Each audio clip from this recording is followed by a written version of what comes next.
नवरात्रि स्थापना में सबसे पहले आपको चौकी चाहिए होती है। इस प्रकार के पटे को ही चौकी कहा जाता है, जिस पर आपको माता को स्थापना करना है, माता की स्थापना होगी।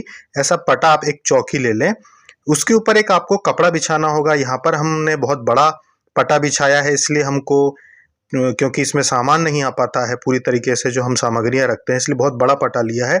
आप छोटी सी चौकी रख सकते हैं। ऐसा लाल कपड़ा एक ले लीजिए। ध्यान रखिएगा कि कपड़ा नया लेना है आपको, क्योंकि नवरात्रि की स्थापना में सभी सामग्री नई होना चाहिए। तो नया कपड़ा लेके आइए आप। लाल कलर का उत्तम होता है देवी को सामग्रियां चढ़ाने के लिए, तो लाल कलर का ऐसा कपड़ा लेकर आप आइए। चाहे वो कैसा भी हो, सूती हो, रेशमी हो, जो भी आपको मिल जाए वो लेकर आइए, जो आपके पटे पर बिछ जाए। आपको हो सकता है एक से ज्यादा पटे रखने की आवश्यकता पड़ेगी, तो पहली प्रमुख चौकी रहेगी और अन्यथा अलग से आपको पटे रखने पड़ेंगे। इस प्रकार से आप फोटो का उपयोग कर सकते हैं। अगर नवरात्रि साधना करना चाहते हैं, नवरात्रि में माता की स्थापना करना चाहते हैं, तो फोटो की जगह अगर मूर्ति है, जैसे कि हमने स्थापना की हुई है, अगर मूर्ति है तो बहुत अच्छी बात है। अगर आप दुर्गा जी की या काली जी की, जिनकी भी आप नवरात्रि में पूजा करना चाहते हैं, उनकी मूर्ति लेके आ जाइए, तो उनको रखकर आप कर सकते हैं। इस प्रकार से आपको गौरी और गणेश की स्थापना करनी होगी, जो कि आप सुपारी के रूप में उपयोग कर सकते हैं, क्योंकि हर घर में अगर नहीं है गौरी मैया और गणेश जी, तो आप सुपारी को इस प्रकार से उपयोग कर लीजिए। इसके बाद आपको चाहिए होती हैं बहुत सारी सुपारियां पूजा की, क्योंकि आपको नवग्रह, 16 मातृका, सप्तऋषि आपको बनाने होते हैं और गौरी गणेश भी बनाने होते हैं इन सुपारियों से। इस प्रकार से नवग्रह गुटिका आती है, जिसमें नवग्रह बने होते हैं, या फिर नवग्रह यंत्र भी आप ले सकते हो अगर नवग्रह आपको अलग से ना बनाना हो तो, क्योंकि गृहस्थों को पूरी विधि विधान से नवग्रह बनाने की आवश्यकता नहीं है, पूरे मंडल बनाने की आवश्यकता नहीं है। तो आप नवग्रह यंत्र भी रख सकते हो अगर उपलब्ध हो तो। अन्यथा आप सुपारी से, जैसा हम आगे बताएंगे वैसे आप नवग्रह बना सकते हैं सुपारी रखकर। इस प्रकार से आप धूप जलाने के लिए ले आइए। पहले से ही धूप बत्ती आती है ऐसी, या फिर गीली वाली जो आती है वो रख सकते हैं। अगरबत्ती आपको रखना है सुगंधित, तो वो आप ला सकते हैं। ये है गीली वाली धूप बत्ती, जो आपने कई बार देखी है हमारे वीडियो में। ऐसी आप धूप बत्ती भी लाकर रख लीजिए जलाने के लिए। साथ में आपको कपूर रखना है। ये भीमसेनी कपूर है, जो आरती के लिए बहुत अच्छा रहता है। ये कठोर होता है, तो सीधे हाथों से आसानी से टूटता नहीं है। ये आरती के लिए बहुत बढ़िया रहता है, क्योंकि ज्यादा देर तक ये जलता है। तो आपकी आरती अगर आप कर रहे हो तो ये भीमसेनी कपूर बहुत सही रहता है। महालक्ष्मी रत्न केंद्र में है ये है रेशम कपूर। रेशम कपूर जो होता है ये बहुत नाजुक होता है। अगर आप हवन करने बैठ रहे हैं, उस दौरान अग्नि बुझने का डर है अगर आपको, तो आप इस कपूर का उपयोग कर सकते हैं। रेशम कपूर चुटकियों से आप बारीक कर सकते हैं, मतलब पकड़ के और हाथ से बुरबुराएंगे तो हवन कुंड पे बहुत आसानी से ये बुरबुरा सकते हैं, जिससे कि अग्नि ना बुझे। तो इसका उपयोग भी आप लोग कर सकते हैं। 2 प्रकार के कपूर हैं। आपको इस प्रकार से एक नया दिया लेना है। आप चाहे तो मिट्टी का भी ले सकते हैं आरती के लिए। इस प्रकार से आपको बाती लेना है रुई की। ध्यान रखें कि हर दिन नई बाती आप उपयोग करें, इसलिए एक बाती का पैकेट ले आए, क्योंकि अगर आप पहले से घी में करके रखते हैं तो उसमें कीड़े फुद्दा, जो छोटे मोटे कीड़े, उड़ने वाले पतंगे आ जाते हैं, तो वह अशुद्ध हो जाता है। इसलिए प्रतिदिन नई बाती निकालें अपने पैकेट में से, और घी की जोत आप रोज तैयार कर लें, जिससे कि अशुद्ध ना हो। क्योंकि नवरात्रि आप जानते हैं कि बैठकी में बहुत ही पवित्रता का ध्यान रखना पड़ता है, शुद्धता का ध्यान रखना पड़ता है। तो ऐसी कोई गलती ना हो और आपकी मेहनत खराब ना जाए, इसलिए प्रतिदिन नई बाती इसमें से लेना है, पहले से घी करके नहीं रखना है। इसके बाद आपको अखंड दीपक अगर जलाना है आपको, तो अखंड ज्योत जलाने के लिए ऐसा बड़ा सा दीपक ले लीजिए। ये पीतल का आता है, पर मिट्टी का ज्यादा उपयुक्त रहता है, क्योंकि मिट्टी का बुझने का डर कम रहता है। लेकिन ऐसा दीपक आजकल आ गए हैं, तो इनका उपयोग भी आप कर सकते हो। बाती आप रुई के लेके आइए। जैसे कि ये बाती है, लगभग ये 1.5 फीट की होती है, जिसे कि सवा हाथ कहते हैं। 1.5 फीट की जो ये बाती है, इसका उपयोग करेंगे अपन, जिससे कि आप अखंड ज्योत जला सकें। घी आप रख लीजिए 1 से 1.5 लीटर का हिसाब। आप अखंड ज्योत में, साथ में हवन जब आप करते हैं तो उसमें मिलाने के लिए, साथ में आरती की ज्योत में सब मिला के लगभग 1.5 लीटर घी आपको लगेगा पूरी नवरात्रि में। तो आप घी ले आइए। गौ माता का घी हर जगह उपलब्ध है। पूजन सामग्री की दुकान से आप घी लाने से अच्छा है कि किसी डेयरी से दूध की डेयरी से घी लेकर आए आप, तो वो फिर भी आपको ज़्यादा शुद्ध मिलेगा। बाकी कंपनियों के जो पैकेज घी होते हैं वो बिल्कुल भी शुद्ध नहीं होते हैं। तो कंपनियों के पैकेज वाले, जो पैकेट में पैकिंग वाले घी आता है, वो ना लाएं। आप डेयरी से खुला घी लेकर आएं। और अपने पूजा पाठ में हवन में उपयोग करें। लगभग 1.5 लीटर आपको लगेगा इसमें। इसके बाद आप सिंदूर लेकर आ जाएं। सिंदूर, नया सिंदूर लेके आना है। 9 दिन तक मैया को चढ़ाना है, अपने ऊपर उपयोग नहीं करना है। अष्टगंध है, ये भी आप माता को, अलग अलग देवी शक्तियों को चढ़ाया जाता है। तो जैसे कि भगवान श्री कृष्ण है, राधा जी को अष्टगंध चढ़ेगा और दुर्गा जी को सिंदूर चढ़ता है। तो 9 दिन आप चढ़ाएंगे और नवरात्रि के बाद इसको आप चाहे तो स्वयं के ऊपर उपयोग कर सकते हैं या फिर परिवार की महिलाएं उपयोग कर सकती हैं। 9 दिन उपयोग नहीं करना है, सिर्फ माता को चढ़ाते जाना है। इसके बाद आप उपयोग करेंगे खड़े साबुत चावल का। चावल टूटे हुए नहीं होना चाहिए, जैसे बासमती चावल आता है लंबा दाना, ऐसे लंबे दाने के चावल आप ले आइए, जिससे कि आपको जब आप कलश स्थापना करेंगे तब वो उपयोग में आएगा। मैया के नीचे भी रख सकते हैं। और साथ में आप ऐसे जनेऊ लेके आ जाएं। गणेश जी को चढ़ाएंगे, जनेऊ जो होता है पूजन में चढ़ाना जरूरी होता है, तो आपको जनेऊ लेकर आना है। मौली का लावा भी ले आइए आप, क्योंकि मौली का लावा का बहुत उपयोग होता है। वस्त्र के रूप में आप 9 ग्रहों पे, 16 मातृका पे चढ़ाते हैं। लौंग, इलायची, इनका उपयोग होता है, जैसा आप लोग जानते हैं हवन में भी लगता है, भोग में भी रखते हैं, तो इनको भी आपको लेके आना है। प्रमुख चीजें हम बता रहे हैं। कलश आप ऐसा तांबे पीतल का उपयोग कीजिएगा तो ज्यादा अच्छा रहेगा, क्योंकि अगर मिट्टी का लेके आएंगे तो उसे पानी जो है वो बहने लगता है, नीचे से लीकेज हो जाता है मिट्टी के कलश में, और उसे विसर्जन की भी समस्या रहती है कि विसर्जन कहाँ करें, कहाँ उसको, आजकल जितना जगह की कमी है कहाँ उसको छोड़ोगे। इसीलिए पीतल या तांबे का कलश घर का ही आप उपयोग कर लीजिए तो बहुत अच्छा रहेगा। इसमें पानी भी नहीं बहेगा, अमृत जल जो इसमें आप बनाएंगे वो भी इसमें कम से कम अष्टमी तक रहना चाहिए, तो वो तो इसमें पूरे दिन रहेगा आपका, तो नवरात्रि अच्छे से हो जाएगी। कलश तांबे या पीतल का इस प्रकार का ही आप लोग उपयोग कीजिएगा। कोशिश कीजिए कि मिट्टी का उपयोग ना करें कलश के रूप में आप। फिर अगली सामग्री रहेगी पीली हल्दी की गठान। 2-3 गठाने आप ले जाइए, क्योंकि कलश में रखनी होगी, तो पीली हल्दी की गठान होना चाहिए। इसके बाद आप आम के पत्ते ले लीजिए। आम के पत्ते ज्यादा लाइएगा, क्योंकि 9 आम के पत्ते तो कलश में रखा जाएंगे, बाकी की तोरण बनाना होगा घर के मुख्य द्वार पे लगाने के लिए, तो आम के पत्ते थोड़े से ज्यादा लेकर आना है। इसके बाद जो नारियल रहेगा उसके ऊपर रखने के लिए एक सिक्का, और कलश में रखने के लिए सिक्का, और माता की मूर्ति के नीचे रखने के लिए सिक्का। नारियल पे इस प्रकार से चुनरी लपेटेंगे और मौली कलावा से उसको बांध देंगे। इसका जो निचला हिस्सा होता है वो अपनी तरफ रखना है, और ये जो मुख होता है नुकीला हिस्सा, ये माता के तरफ रखना। ये चरण है मोटा हिस्सा, ये अपनी तरफ रहेगा और नुकीला हिस्सा माता के तरफ रहेगा, इस प्रकार से। क्योंकि हमेशा जब भी कोई भेंट चढ़ाई जाती है तो उसका चेहरा माता के तरफ होना चाहिए, ना कि अपनी तरफ। तो अपनी तरफ मोटा हिस्सा रहेगा इसका। इस प्रकार से कलश पे आपको इसे रखना होगा। इसके बाद जो अगला आपको काम करना है समझाते हैं। जैसे कि ये फूल है, तो फूल जब हम माता को चढ़ाते हैं तो फूल का चेहरा हम किस तरफ रखते हैं, उसका फूल का मुंह माता के तरफ। लेकिन जब माता को सजाते हैं इस प्रकार से तो फूल का चेहरा अपने तरफ होता है, यानी कि फूल का मुंह अपने तरफ होता है, तो ऐसा रखते हैं।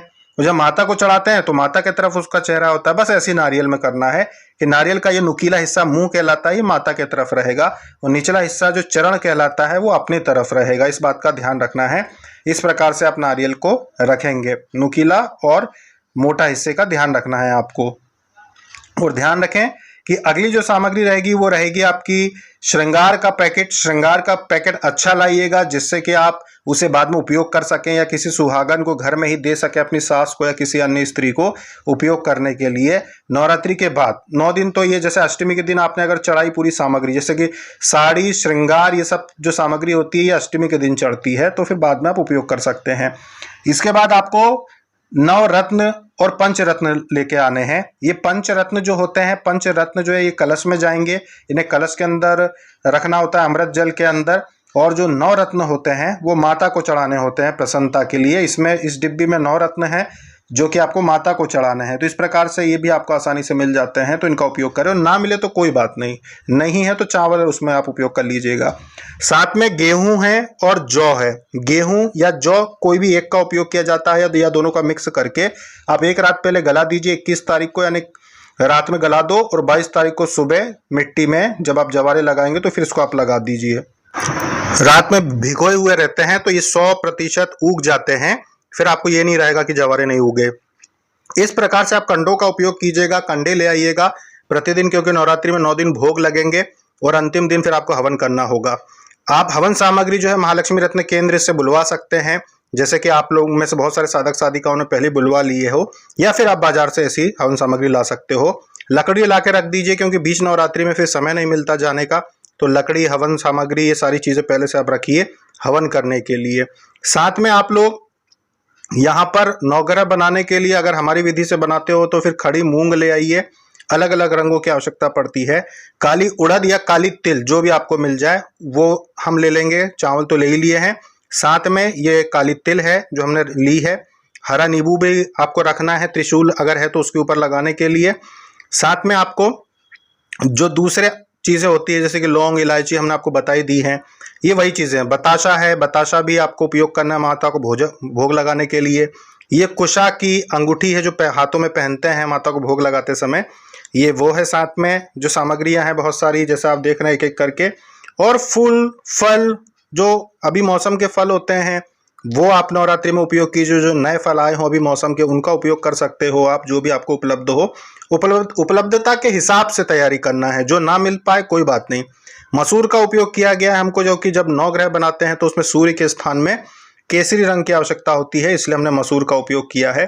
तो इस प्रकार से हम उपयोग कर सकते हैं। और अगर नवग्रह यंत्र है आपके पास तो फिर ये सब अनाज आपको उपयोग करने की आवश्यकता नहीं है। आप इस प्रकार से सीधे सीधे भी नवग्रह यंत्र रख सकते हैं। इस प्रकार से लकड़ी, मिट्टी का बड़ा सा दिया उपयोग करना है आपको जवारे लगाने के लिए। तो बड़ा सा दिया ले आएंगे, इसी में आपको जवारे लगाना है। नीचे प्लेट जरूर रखना जिससे कि पानी रिस के आपका आसन खराब ना हो, नीचे पानी बह ना जाए, क्योंकि पानी नीचे बहता है। चाहे अखंड जोत है तो तेल बहता है और इसमें पानी बहता है। आप इस प्रकार से मेवे ले आ सकते हैं, पैकेट आता है जो कि आपका ड्राई फ्रूट्स वाला, वो भी लाके आप रख लीजिए, क्योंकि माता को 9 दिन में सारी जो चीज़ें हैं वो पहले से लाके रख लें तो परेशानी नहीं होगी अलग से आपको। तो देखते हैं कलश स्थापना कैसे करनी है। यहाँ पर आप लगभग 100 ग्राम हमने चावल लिए हैं। खड़े चावल है, ये टूटे हुए नहीं हैं, बड़े चावल है सीधा। अब इसमें हमको अष्टदल कमल बनाना है, जो कि बहुत ही साधारण सी विधि है जो हमेशा से बनाते आए होंगे आप, और अभी आप देख लीजिए कि कैसे बनाना है। दाहिने हाथ से अष्टदल कमल बना लेंगे। आपसे बनता है तो ठीक, नहीं बनता तो कोई बात नहीं, ऐसे ही आप ढेरी के ऊपर ही स्थापना कर दें, कोई दिक्कत नहीं है। अष्टदल कमल बना के एक सिक्का उसमें रखना होगा नीचे, और उसके बाद आप ऊपर इस पे कलश की स्थापना करेंगे। तो इस प्रकार से अष्टदल कमल बन गया। अब एक सिक्का रख देंगे और फिर ऊपर से कलश रख देंगे। तो जैसा आपको बनता है वैसी ही व्यवस्था करनी है। जो चीज़ नहीं बनती है उसमें परेशान नहीं होना है। जैसे दिवाली पूजन में हमने बताया था कैसे सामग्रियां जमाई जाती हैं, तो इस प्रकार से तैयारी करके फिर आप इस पे कलश को स्थापित करेंगे।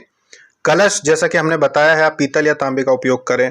इसमें आपको पीली हल्दी, लौंग, इलायची, थोड़े से अक्षत और सुपारी, साथ में पंचरत्न इसमें डालने होते हैं, जो हम डाल रहे हैं। आपके पास कुछ नहीं हो तो सिर्फ इसमें एक सिक्का डाल दो और आप अक्षत डाल दो, और कुछ नहीं है तो हमने इसमें सिंदूर वगैरह भी डाला है। आपके पास ये सुविधा नहीं है तो कोई बात नहीं, गंगा जल थोड़ा सा डाल दीजिए इसमें। तो जो व्यवस्था है जो आपका, ये अमृत कहलाता है। अमृत जो होता है ये देवी शक्तियों को आकर्षित करता है, क्योंकि ब्रह्मांड की पूरी शक्तियां इस कलश पे आकर आसन लेती हैं। सभी देवी देवता, 33 कोटि देवी देवता का वास इसमें होता है। तो अगर नवग्रह ना भी बनाए, 16 मात्र का ना भी बनाए, कुछ भी मंडल ना बनाए, तब भी सिर्फ कलश स्थापना से सारी कमी दूर हो जाती है। अभी हम इसमें पंचरत्न डाल रहे हैं। आपके पास ना हो तो आप अक्षत डाल दो, चावल डाल दो, अक्षत डाल दो पंचरत्न के रूप में तो भी स्वीकार है। यही तो लाभ है कि आप जैसा चाहें वैसा कर लें, सब स्वीकार है। इसमें थोड़ी सी दूबा भी डाल दी है हमने और पुष्प छोड़ दिया है। साथ में नवग्रह जो औषधियां होती हैं वो भी हमने इसमें डाली हैं। आप डाल सकें, कोई व्यवस्था हो तो ठीक, नहीं तो ऐसे ही आप जल में पुष्प छोड़कर, आम के पत्ते रखकर और इस पर नारियल को आप स्थापित कर सकते हैं। ध्यान रखें कि ये जो नारियल है इसकी नुकीला हिस्सा, जिसको मुख कहते हैं, वो माता के तरफ रहेगा, और ये चरण जो मोटा हिस्सा है ये अपने तरफ रहेगा। तो नुकीला हिस्सा मुख माता के तरफ रहेगा और दिशा पूर्व होना चाहिए। साधक का मुंह यानी आपका मुंह और इस नारियल का मुंह या तो पूर्व दिशा में हो, या उत्तर दिशा में हो, या पश्चिम दिशा में हो। दक्षिण दिशा में कभी आपका मुंह नहीं होना चाहिए। साधक का जो बैठकी कर रहा है उसका मुंह दक्षिण दिशा की तरफ नहीं होना चाहिए। पूर्व, उत्तर, पश्चिम तीनों दिशा में आपका चेहरा हो। आप माता को ऐसी स्थापना कर सकते हो, उसमें कोई समस्या नहीं। और सबसे उत्तम तो उत्तर दिशा और पूर्व दिशा होती है माता की स्थापना करने के लिए। इस प्रकार से ग्रह बनाए जाते हैं। जैसे कि बुध ग्रह के स्थान पे हरे रंग का स्थान होता है तो मूंग रख सकते हैं। शुक्र ग्रह के स्थान पे चावल, चंद्र ग्रह चावल, केतु ग्रह पे उड़द या काला तिल रख सकते हैं, सूर्य ग्रह में मसूर की दाल। तो इस प्रकार से अलग अलग रंगों के अनाज रखकर नवग्रह मंडल आप बनाते हैं। अगर आप यंत्र रख रहे हैं नवग्रह तो फिर कुछ करने की आवश्यकता नहीं है, फिर आपका ये सब करने की आवश्यकता नहीं है। लेकिन अगर कोई श्रद्धा से करना चाहता है, उसके पास समय है और हमारे द्वारा बताई गई विधि के अनुसार करना चाहता है, तो इस प्रकार से फिर आप विधि विधान से इन चीज़ों को करें। जैसा कि हमने ये नवग्रह बनाए हैं कि कहाँ पे कौन सा स्थान है। और अगर यंत्र रख दिया है तो फिर आपको अनाज से बनाने की आवश्यकता नहीं पड़ेगी। तो इसको आप देख लीजिए कि ऐसा आप कर सकते हैं। इसके बाद आगे बात करते हैं सुपारी की। सुपारी रख देते हैं इनके ऊपर, हर ढेरी के ऊपर एक एक सुपारी रख देंगे। पूजा की जो सुपारी है उसे रख देंगे ग्रहों के रूप में। ध्यान रखिएगा कि अगर कलश स्थापना करी है आपने तो ये सब ना भी करें तो चलेगा, क्योंकि कलश पर तो सभी का स्थान होता है और यही सही भी है। गृहस्थों के लिए जितना कम फैलावा आप करें उतना अच्छा रहेगा, क्योंकि ज़्यादा विधि विधान में नियम भी ज़्यादा आ जाते हैं, सावधानी भी बढ़ जाती है, इसलिए जितना कम करोगे उतना अच्छा है। पर कलश, जवारे, अखंड ज्योत जो है ये आवश्यक है, इनके बिना नहीं हो सकता। तो इस प्रकार से आप नवग्रहों को वस्त्र चढ़ा सकते हैं। मौली से हमने छोटे छोटे वस्त्र बना के चढ़ाए हैं, जैसे कि पहले भी हमने वीडियो में बात समझाई थी। अब हम यहाँ पे बनाएंगे गौरी और गणेश माता के बैठने का स्थान। तो गौरी मैया और गणेश जी के बैठने के लिए यहाँ पे स्थान बना रहे हैं हम। स्वास्तिक बनाएंगे और स्वास्तिक बनाकर उसके ऊपर मैया को बाएं तरफ और गणेश जी को दाएं तरफ, यानी आपके साधक के बाएं हाथ की तरफ गौरी मैया और दाहिने हाथ की तरफ गणेश जी को बिठाएंगे और यहीं पर उनका हम पूजन करेंगे। और इनके सामने सप्त ऋषियों को हम बैठाएंगे। सप्त ऋषि के रूप में भी आपको 7 सुपारियां आपको 7 चावल की ढेरी पर रखनी होंगी, वो सप्त ऋषि होंगे। तो इस प्रकार से सप्त ऋषि का स्थान होगा और इनका ही पूजन आपको करना है। अच्छा, प्रतिदिन पूजन करना है? हाँ, प्रतिदिन पूजन करना है। इनको तिलक लगाना है, सभी को तिलक लगाना है, फूल चढ़ाना है, पुष्प चढ़ाना है और आरती दिखाना है। ये आपको प्रतिदिन करना पड़ेगा, इसमें कोई भी छूट नहीं है। तो जब आप इनका निर्माण करें, इनको स्थान दें, तो आप ये जरूर करें। और अगर सिर्फ कलश स्थापना की है तो सिर्फ कलश का ही पूजन आप करें प्रतिदिन, उसको ही आप तिलक लगाएं। इस प्रकार से कलश को आपको सजीव मानना है। हम 16 मातृका बना रहे हैं, 4 रंगों के अनाज से हम ढेरी बना रहे हैं। 4 ढेरी की 4 ढेरियां बनेगी तो 16 मातृका का ये स्थान होगा जहां पर आपको पूजन करना रहेगा। तो आप जैसा हम वीडियो में बता रहे हैं इस प्रकार से कर पाओ तो बहुत अच्छी बात है। अगर कर सकते हैं तो ना कर पाओ तो इनकी जगह यंत्र का उपयोग आप कर सकते हो, ना कर पाओ तो कोई बात नहीं, जितना हो सके उतना ही करना चाहिए। इस प्रकार से आपको नवग्रह, सप्तऋषि, 16 मातृका, ये सब कुछ आपको तैयार करना है। माता की मूर्ति सामने रहेगी, आपके बाएं हाथ पे कलश है, बाएं हाथ पे नवग्रह है, बिल्कुल सामने गौरी गणेश है और दाहिने तरफ आपको वहां पर 16 मातृका है और दाहिने ही तरफ प्लेट में अक्षत लेकर एक सिक्का रखकर ऊपर अखंड ज्योत लगानी है, जिसमें आपको लगभग 1.5 फीट की आपको रुई की बाती लेना है। अगर मिट्टी का दिया रखेंगे हमारे अनुभव के हिसाब से तो ज़्यादा उपयुक्त रहता है, और अगर ऐसा दिया आपको मिल जाए कहीं से तो फिर आप ऐसा दिए का उपयोग कीजिए। इसका भी पूजन करना है। इस दिए को भी आपको रोज तिलक लगाना है, रोज पुष्प चढ़ाना है दिए के नीचे और आरती घुमाना है। ये चीज़ आपको अखंड ज्योत के साथ भी करनी है। तो जवारे, अखंड ज्योत और आपका कलश, तीनों का एक साथ पूजन होगा। अब प्रतिदिन भोग देने के लिए जब आप ऐसा कंडा लेंगे तो छोटे से हवन कुंड पे आप प्रतिदिन कंडे को जलाकर अंगार बना के रखेंगे और उसके आपको ऊपर भोग देना है प्रतिदिन। जैसे बताशा है या मिश्री है तो बताशा, मिश्री, लौंग, इलायची और घी ये मिलाकर आपको भोग लगाना है। 2-3 आहुतियां आप इनकी दे दीजिए और हवन सामग्री की आहुतियां भी आप दे सकते हैं। गुड़ घी की आहुतियां भी यहीं पर कंडे पर दे सकते हैं। अभी हमने जलाया नहीं इसलिए आपको पूरा पैकेट दिखा दिया, बस आपको एक टुकड़ा जलाना है और उस पर आपको भोग देना है। तो ये प्रतिदिन देना है आपको, प्रतिदिन। गुड़ भी उपयोग कर सकते हैं आप, गुड़ घी की आहुतियां भी आप दे दीजिए। बताशे की आहुति ना भी दें तो गुड़ और बताशा एक ही बात है, चाहे बताशा की दे दीजिए चाहे गुड़ की दे दीजिए, एक ही बात है। पर क्योंकि गुड़ ज़्यादा शुद्ध माना जाता है इसीलिए गुड़ और घी सबसे उत्तम माना जाता है भोग देने के लिए। तो इस प्रकार से आपको भोग देना है। और जो पकाया हुआ जो पक्का भोग होता है जैसे कि चना, गुड़ और अन्य सामग्रियां अगर आप और चढ़ाना चाहते हैं, हलवा, पूरी जो है, तो आप अलग से भोग दे सकते हैं माता को। इस प्रकार से जवारे आपको लगाना है मिट्टी के बर्तन में, एक प्लेट नीचे रखकर उसके ऊपर आप रखना और फिर लगा देना। जैसा हमने समझाया था आपको, इस प्रकार से तैयार करना है और एक रात पहले भिगोए हुए इसमें गेहूं या जौ आपको इसमें रखनी है।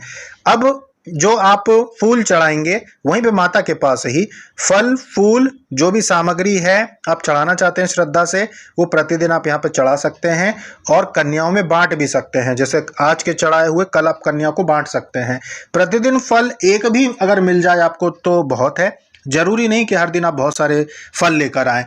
आप हलवा, फल, ड्राई फ्रूट्स जो होते हैं, मेवे होते हैं, जो भी उपस्थित हो वो आप माता को चढ़ा सकते हैं। नारियल अष्टमी के दिन प्रमुख होता है, तो पहले दिन नारियल ना भी चढ़ाएं तो चलेगा। आप अष्टमी के दिन नारियल ला के रख दें तो वो भी बहुत लाभदायक है। कलश का नारियल अलग रखाया जाता है, कलश पे तो रखना ही रखना है। एक नारियल अलग से माता का भेंट का होता है, यही कुलदेवी का होता है, ये सभी का होता है। ऐसी एक छोटी सी प्लेट में आप लौंग, इलायची, मिश्री, जल और ड्राई फ्रूट्स या जो भी आप हलवा वगैरह भोग लगाना चाहें, ऐसी छोटी सी प्लेट में आप प्रतिदिन भोग रख दें माता के सामने, उनके होंठों पे थोड़ा सा लगा दें और सामने रख दें। तो इस प्रकार से प्रतिदिन आप माता की पूजा करेंगे। और जो हरा नींबू अगर आप लेके आए हो और अगर त्रिशूल रखा है आपके पूजा के स्थान पर, तो त्रिशूल पे हरा नींबू आप लगा दीजिए माता के नाम से, भैरव जी के नाम से, जिससे कि साधना में सुरक्षा हो और किसी प्रकार की नकारात्मक ऊर्जा का प्रभाव ना हो। तो इस प्रकार से उसका भी आप पूजन कर सकते हैं, तिलक लगा सकते हैं। तो इस प्रकार से हमने आपको सामग्री जमा कर बताई है कि इस प्रकार से सामग्री जमा कर और आप नवरात्रि कर सकते हैं। जितना आप कर सको उतना ही करो, जो ना कर सको वो ना करो। तो आशा है आप लोगों को समझ में आ गया होगा कि साधारण तरीके से कैसे नवरात्रि की स्थापना आप कर सकते हैं। मिलते हैं अन्य वीडियो में। जय माता।